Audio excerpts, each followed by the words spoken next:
Welcome to Comp and Coffee. I'm Ruth Thomas, Chief Evangelist here at Payscale and the current custodian of the podcast, where we aim to bring you insightful discussions and expert insights to keep you informed and empowered in the ever-evolving landscape of reward and compensation. So whether you're a seasoned compensation professional or new to the topic, our podcast is your go-to resource for staying ahead of the curve. So grab your favorite beverage, coffee or not, tune in and let's get started.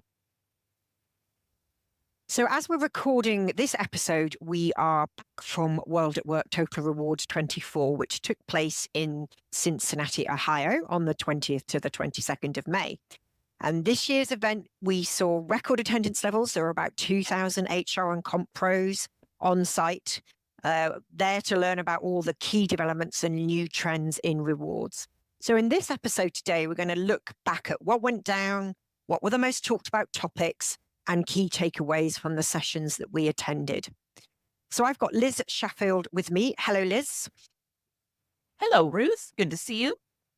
So Liz is going to help me curate our content for the episode today. She is our fabulous content marketing manager and my partner in crime on the podcast. So she's the one always beavering away behind the scenes to help bring this podcast to life. So I'm really pleased that you can join me today. And we also recorded live with the powers of technology at WorldatWork. So we're going to be hearing from some of the customers, partners and pay scalers who joined us there in today's episode. So Liz, was this your first WorldatWork? I can't quite remember. Was it your first WorldatWork? It was. I've been to other HR conferences, but this was the first WorldatWork. And what was your impression? What were your sort of overall takeaways? I loved it. You know, this is, I've been back for a few days and I'm kind of missing it because there's just such a great sense of community and a little bit of shameless self-promotion. Our Payscale stand or booth was amazing. It was so fun. We had a coffee stand and that just really served to bring so many people there. So I got to meet a lot of great folks from the community and also really loved seeing all the sessions, in particular, the three sessions, full sessions that we were part of, one about AI, one about manager training, and then one, which you were involved with, was about how to kind of adapt as a compensation professional, and as well as a breakfast roundtable about pay transparency. I can never get enough of pay transparency. All in all, it was a great time. So I think, like me, you attended a few sessions. That's why the timetable is also crazy, because you're running from one room to the next to try and grab all the great content that's available there. But what was your favorite, or what was the one that left you like with the biggest impression?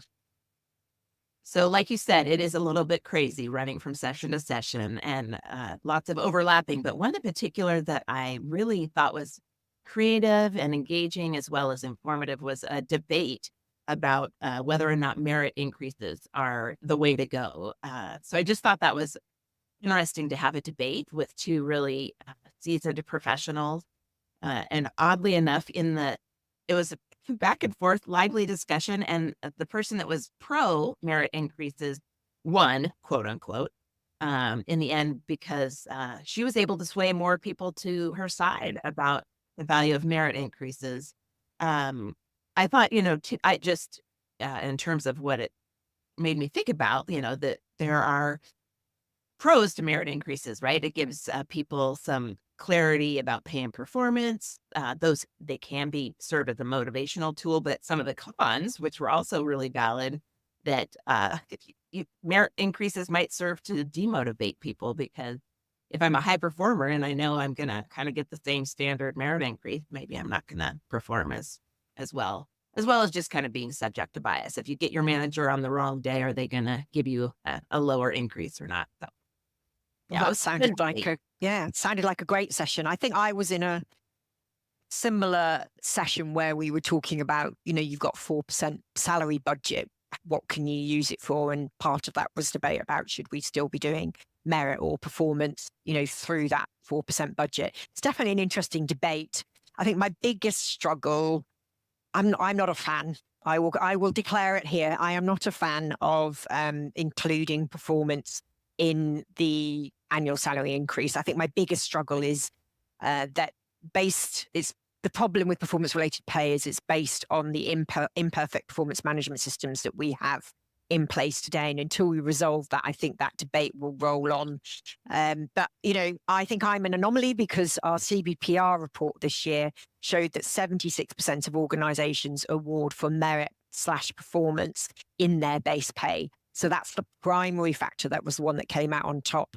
After, behind that, was market adjustment, cost of living or inflation, internal pay equity or pay compression adjustments. So it's still the primary driver that people report as, how they adjust merit pay.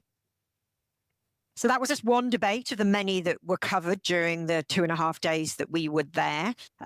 If you're interested in the key headline takeaways, I've done a summary that is up live on our payscale.com events page. So there's just a one-page summary where I've kind of done 5 key takeaways and what I learned.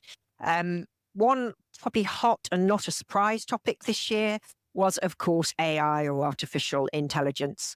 So with the rapid advancements in Gen AI during 2023, and what we learned there was, the potential to drive up to 30% increased productivity across the HR value chain. There was a lot of talk about AI and how to use it and what we should be doing as comp professionals. So we talked to a few folks there about that. Let's firstly hear from Vicky Peatman, our Director of Data Products, on what she learned. Hello, and I'm here with Vicky Peatman, our Director of Data Products at Payscale.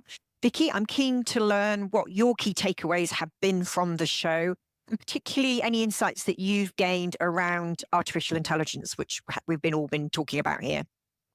Yeah, thanks for having me. Yeah, it was so great to be at WorldatWork again and to talk with customers and prospects and obviously colleagues as well. There's always such a buzz there. The main 2 topic areas for sessions that I went to were pay equity and transparency and, of course, AI. It was interesting to note that pay equity isn't going anywhere and it's still such a hot topic. But, of course, AI is hugely important to us here in the data world. It was great to see my colleague James on a panel talking about. They talked about the fact that we have been using this kind of technology for years, but that we're currently in a period of exponential growth. It's going to transform the way we work, both here in terms of how we provide data and software to our customers, but also for comp professionals in their day-to-day lives. The great thing about AI is that it can analyze large amounts of data quickly and improve decision-making accuracy, something that is crucial in the comp world. So exciting times to come. Great. Thank you very much, Vicky. And we also spoke with Garrett Pierce, who's Manager of Compensation at Bon Secours Mercy Health. And he had some interesting takeaways on AI as well.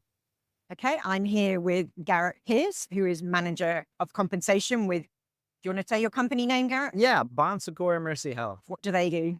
We're a healthcare system, Ohio, Kentucky, and then on the East Coast as well.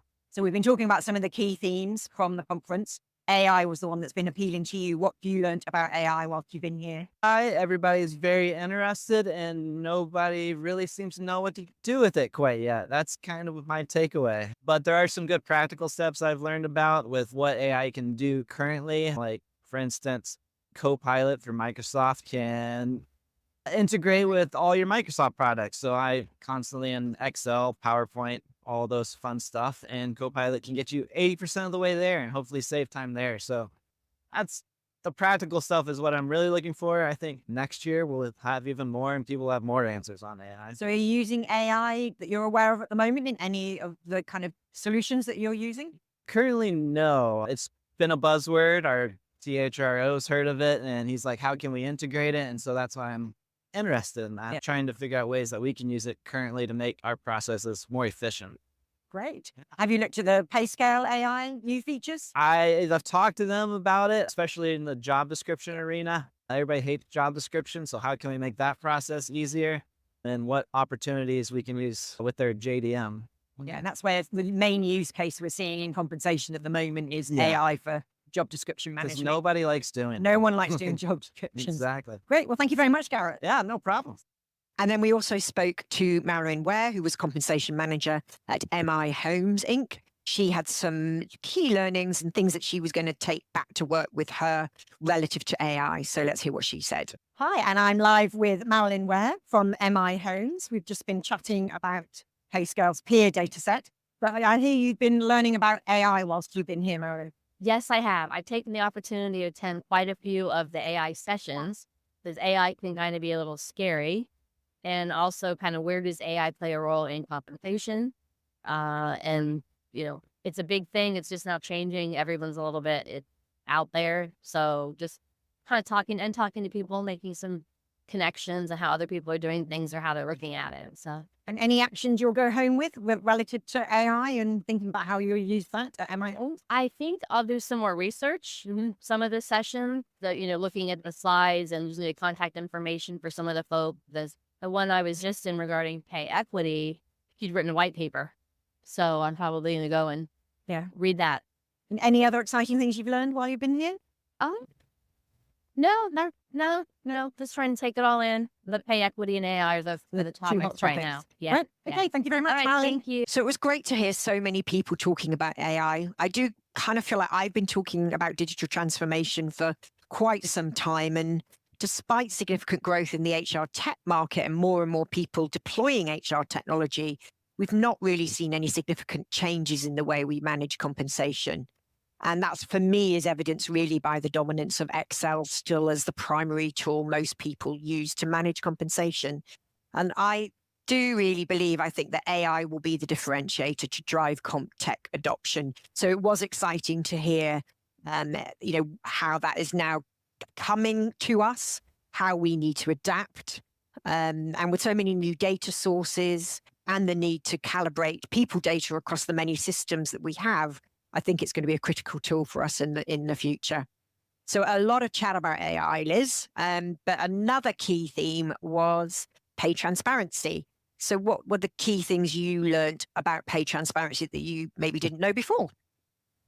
Yeah, as I said earlier, I can never get enough pay transparency. So I was very happy to see that once again, it's a hot topic. And I really think that attendees were wanting to know, how are they going to need to change their comp practices? What do they need to do, especially in light of all the evolving global legislation and, in turn, employee expectations that are coming from that? One thing really stood out is that ensuring rewards management and communication are robust enough to kind of enable this pay transparency. So we had a session about manager training, about compensation, which that was a standing room only. Ruth, it was, you were there, you witnessed it, but I thought that said a lot because it was on the last day of the conference and yet everybody was there wanting to get insights.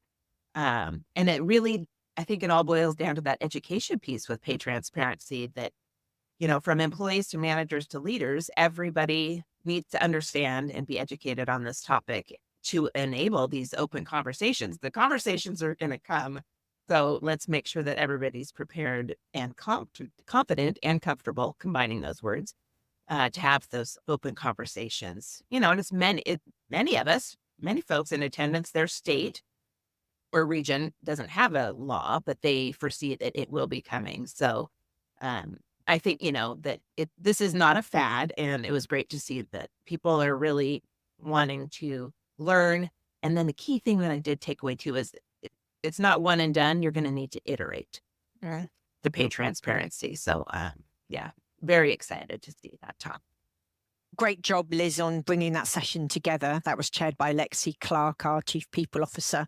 As you say, it was standing room only, which on the final day is a good sign. So we also hosted, I think you mentioned this, a breakfast on day 2 of the conference. So we were busy while we were there. Luli Cycli and I met with practitioners for an active discussion on how they're adapting to legislation.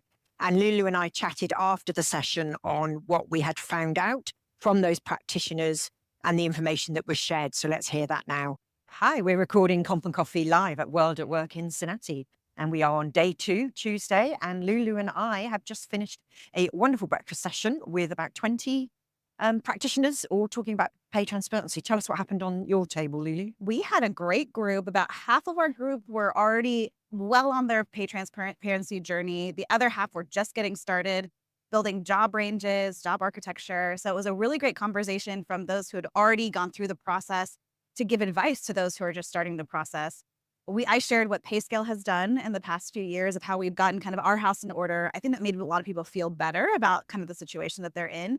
But it was really interesting to see the big conversation we had was actually about remote work versus like location-based work. Like, do we claw back salaries if somebody gets hired in San Francisco and then moves to Topeka, Kansas, as an example? There was a big conversation about that.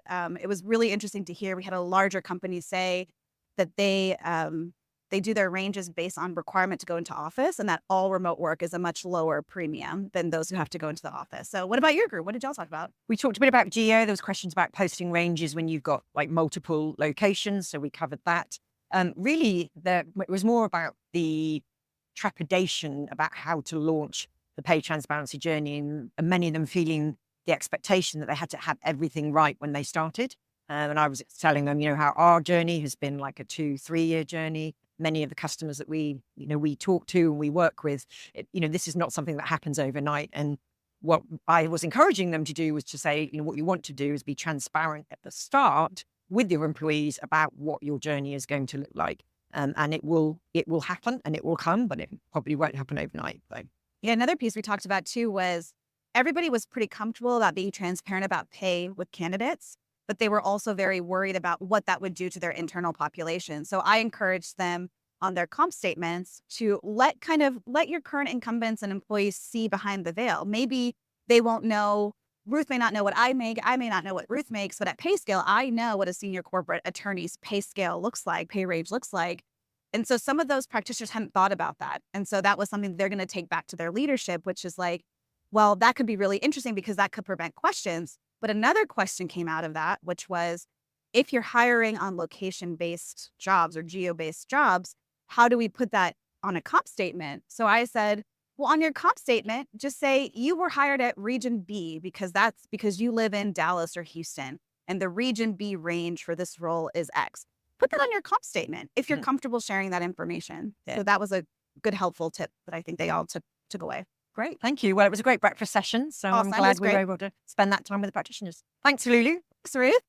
So as you say, Liz, it was clear from these discussions, there's still much more work to be done to fully, first of all, be compliant with legislation, meet employee expectations, and also this conversation around demonstrating the ROI of pay transparency to fully engage business leaders. I think that's kind of the third topic that emerged.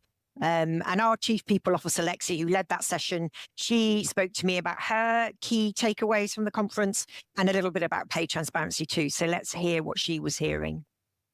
Hi, I'm here with Lexi Clark, Chief People Officer from Payscale. Are you having a good show, Lexi? I'm having a great show, Ruth, and I am very much enjoying the coffee in the Payscale booth. Oh, yes, me too.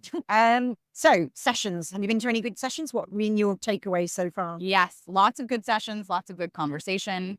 I think a couple of the biggest takeaways, one, it's clear that transparency is table stakes. We talk about this a lot, but through and through, transparency shows up in communication in every conversation we're having, not just pay transparency legislation, but transparency around compensation and total rewards practices. I think that has been especially interesting as we've talked about compensation and total rewards role, switching from less behind the scenes and more in front of employees and leaders. And some of the interesting conversations I think that have happened this morning already, we're talking about listening mechanisms are more than a survey. So not just surveying people, but actually getting out there, having conversations, living in the employee experience to understand how you can create a total rewards and compensation strategy that is not just based off of survey data, that's based off of actually like understanding your pain point for your employees and really targeting and helping support them to improve their overall happiness. So a much broader spectrum of transparency then. Yes. Great. Thank you very much, Lexi. Enjoy the rest of the show. Thanks, Ruth. So all those conversations, I think, just show how implementing pay transparency is a very broad topic, much more than just posting ranges on job postings or complying with legislation. And I think, the topic of pay transparency and us learning about that is going to go on and on. So moving on, some of the other sessions I was keen to attend were the Future Forward sessions during the conference. With business models in flux, digital transformation going on, the evolving landscape of work, we really do need to start thinking about modernizing our compensation strategies to meet the needs of the dynamic workforces that we have today. And I heard things that I think we will be doing more in the future. So that will be things like integrating flexible and performance-based pay models, aligning compensation with skills and contributions rather than job titles. So skills wasn't probably as heavy a topic as it has been in prior years, but it was still there. People are still working on that. Personalized reward is another topic I feel like I've been talking about forever. But, with multiple generations in the workforce and the desire to treat our employees as consumers, I think we will see that personalization of reward evolving. And I think technology will help us to do that. And also, I was interested to hear a lot of the thoughts around data analytics and visualization and how we should embed that into our work to help inform compensation decisions and guide managers in terms of those compensation decisions. So the term compensation 2.0 was being used a lot. That was quite a zeitgeist moment for me. I think we really are at a turning point in rewards or compensation management, and there's no going back. And we need to start adapting quickly if we're going to be prepared for future challenges. So in that vein, I caught up with Robin Dean, who is one of our product managers here at Payscale. And he also had some thoughts about how we adapt to the future, particularly using AI. So let's hear what he had to say. Hello, and I'm here with Robin Dean, one of our product managers from Payscale, who came to World@Work, mainly to learn about all the new challenges in compensation and how we can continue to adapt our products here at Payscale. So Robin, welcome. Did you have a fun time in Cincinnati? The weather permitting, it was a good time. So what were your key takeaways? What inspired you whilst you were there, as you think about digital transformation in compensation management? There were two key themes that I took away kind of under the umbrella specifically of AI. One of them was just kind of the practicality that we're now finally talking about AI. I think it was so new, it was so exciting, it felt earth-shattering a year ago, even less than that. And now there was a lot more kind of practical conversation about applications of it. Being able to actually know what it can and should be used for and what it can and should not be used for. It's certainly not going to take everybody's job, but people that are able to use it for their job are going to be better at their jobs in the long run. And so one of the sessions talked about just start playing with ChatGPT today in your own personal life, even if it's not for your job. Help plan your kid's birthday party, whatever that looks like, just so that you're more comfortable and kind of understand what you can and should be using it for. I think the other is, along with that, the way to like truly apply AI to compensation is leveraging the data that you already have. You already have a ton of really important, useful data, how you've matched to third-party surveys before, how you've written previous job descriptions. Those should be what's feeding into leveraging AI to do those tasks again and make them more efficient for you. And so it's not just using the vast resources of the internet, it's using your own really valuable golden data to be able to do your job more efficiently. Great, thank you. And so now coming back to work, anything you're going to take that you learnt there into your everyday job? Absolutely. I mean, beyond how I'm going to, use AI in my job, but I think then incorporating that into future enhancements in the product. I think there's certainly been a lot of appetite when we released AI job summaries in Job Description Manager earlier this year. There was a lot of excitement and intrigue in that. And as we continue to expand on that, being able to take back that second point that I just mentioned about leveraging an organization's own internal data to make that better you've gone through some work to build out hundreds, if not thousands, of job descriptions that include skills and responsibilities and all these really important details that matter a lot to you and your organization. How do we use that and the power and efficiency of AI to then write your next job description along with you? And so I think that's the kind of really tangible kind of next piece that I'm looking forward to taking back into future development. Great. Thank you very much, Robin. Okay, Liz, over to you now, I think. Yeah, I think I love this, Ruth. It's so great to talk to people at the conference, and I'm glad that we're sharing these snippets. One thing that I took away was really as you just said, compensation 2.0 was a zeitgeist moment, and the need for people to really just try things out. During a session about AI, Jason Averbuch, that's something sort of like it's a sandbox. And maybe don't mess around with AI in your tools until you know what you're doing, but just try it out, see what's happening. And just that was one of a reminder of another thing that I just feel like the relevant sessions really were highlighting some of these new skills that people need to adopt. And those can be kind of tough, right? Like financial acumen, regulatory knowledge, these are really coming into the forefront, and data science, some digital literacy that maybe we haven't had the necessity for as much in the past, as well as, how are we going to build the ROI that we're seeing in our comp investments. So just really an urgency, I guess, for HR professionals, comp professionals to be preparing for this new era.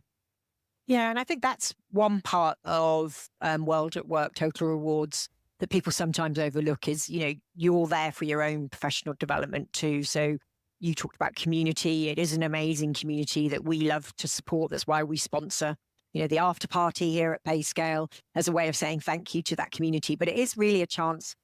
You're never going to be in a room with nearly 2,000 people who do the same thing as you. That's probably the one time in the year that you are. So, learning from them and learning how to develop yourself to kind of all the trends that you're hearing is really important. I like that you mentioned the ROI for comp investments. I spoke to our CEO, Chris Hayes. He came along this year.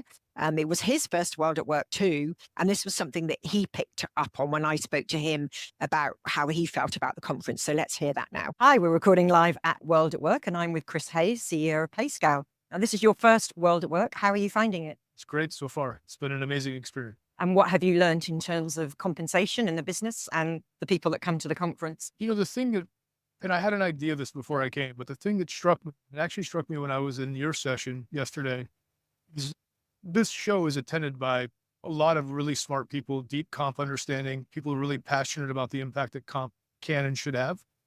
What strikes me is that there's a gap between that cohort of people and I'll call it like an executive suite. So that was the most striking thing is I think one of the things that needs to happen here to elevate comp and the importance is we've got to build that bridge from the expertise to people who are super passionate about it to the executive suites within these different companies.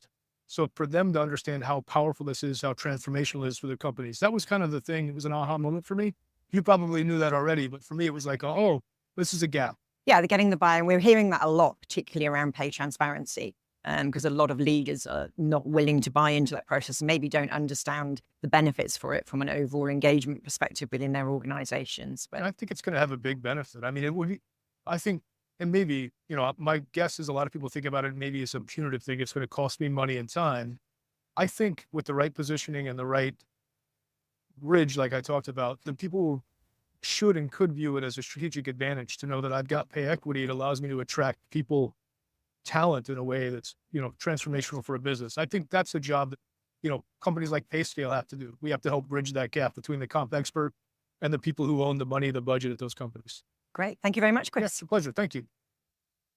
And then I heard, I went to one session led by John Radford. I had a bit of a fangirl moment there. But he was also talking about the hard and soft skills that we're going to need as comp pros in the future. So some of the things that you mentioned, but also strategic agility, critical thinking were flagged high on the list of new skills, along with data storytelling and the ability to develop and deliver multi-mode communication channels for different audiences. So like leaning into that pay transparency. So yeah, that was a really cool session. Really thinking about, how are we equipped for the future?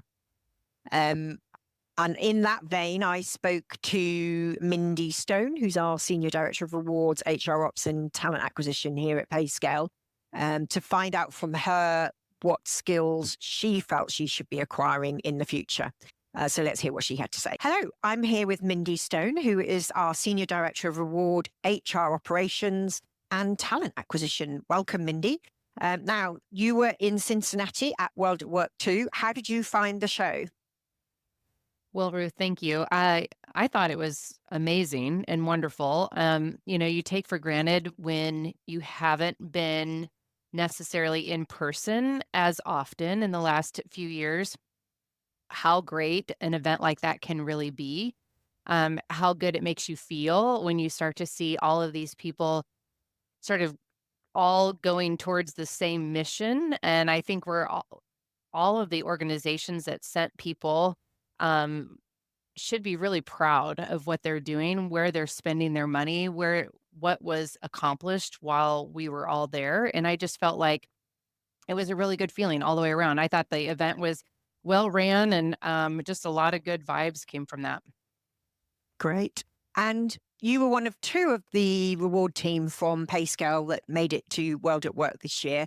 I love going as a comp professional, as a reward professional, because I see it as a great personal development opportunity. It's great to think about the skills that I might need for the future of what reward management will look like.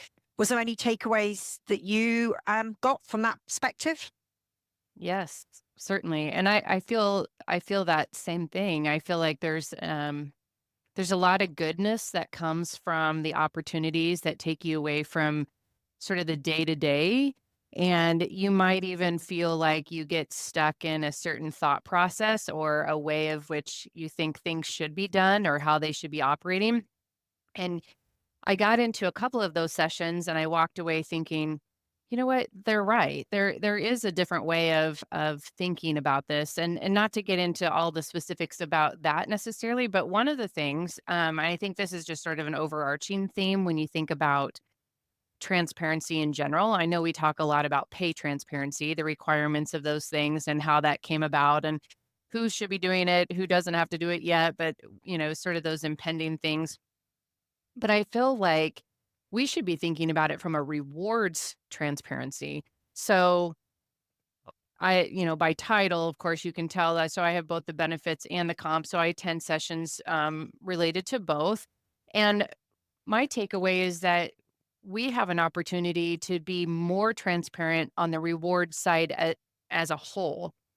And what I mean by that is, while there's things that you can be transparent about from the pay standpoint, I think that makes most sense. Like I understand what that all means. And I think most people do, because they think about their base pay, they think about equity, think about their bonus structures and things of that nature. When we think about benefits, and then I'll group that all into rewards, I think we really focus on what we are doing. I heard one of the speakers talk about, if you really want people to get bought into what you're doing for the entire year or for the entire segment or portion of the year, whatever you're talking about, you really need to be transparent about what you're not going to do. Just out of the gate, tell people what this means, why you're not doing it, and then refocus everybody, redirect them on what you are doing, and make it more about rewards transparency as a whole. So that's what I feel like we could come away with. I think that comes down to just great communication, and then internally working with your communication folks to help you figure that out for your culture, for your environment. Great. Thanks, Mindy. Yeah, that was something definitely I picked up too, is, one of in the age of transparency, be that pay transparency, reward transparency, data transparency, we're all going to have to be much better communicators using multi-sources for communication and also communicating with multi-stakeholders. Well, thanks for sharing those thoughts, Mindy, and we'll speak to you again soon. Take care. Thank you. Okay, well, that's all we've got for today, I think, Liz. Hopefully audience has enjoyed hearing from all those other voices as well as ours. Any final thoughts from you, Liz, as we close out this episode? The only thing I'd say, Ruth, is I'd give World at Work Total Rewards Conference a 10 out of 10. I think if somebody's considering going, they definitely should. HR and comp professionals don't have an opportunity, as you said, to be with 2,000 of their peers all at once. Kind of the perfect size, and you can share things that you might not be able to share in your regular day-to-day job. So again, 10 out of 10, and hopefully I get to go next year too. Right. I think it's in Orlando next year. I Yes. think it's the venue for next year. So, so start, talking to whoever's your budget holder, seeing if they will allow you to put in a placeholder to attend next year. Well, that's all we've got time for today. I hope if you didn't make it to World at Work, this gives you a little bit of a flavor of what went on. I personally loved catching up with many of you who listened to the podcast in person. So thanks to all of you that came to say hello. And as always, if you want to talk about anything to do with the podcast, just email us at coffee@payscale.com. And it's Liz and I that will be manning that. And also do check out our event page, as I said, at payscale.com. You can see that summary of key takeaways that I mentioned earlier. And we also have a wrap up on the 3 stage sessions that we led. So there's a summary of the key takeaways from those 3 sessions, thought leadership sessions that we did. So as always, thanks again for listening, and we look forward to hearing you on our next podcast. Thank you very much.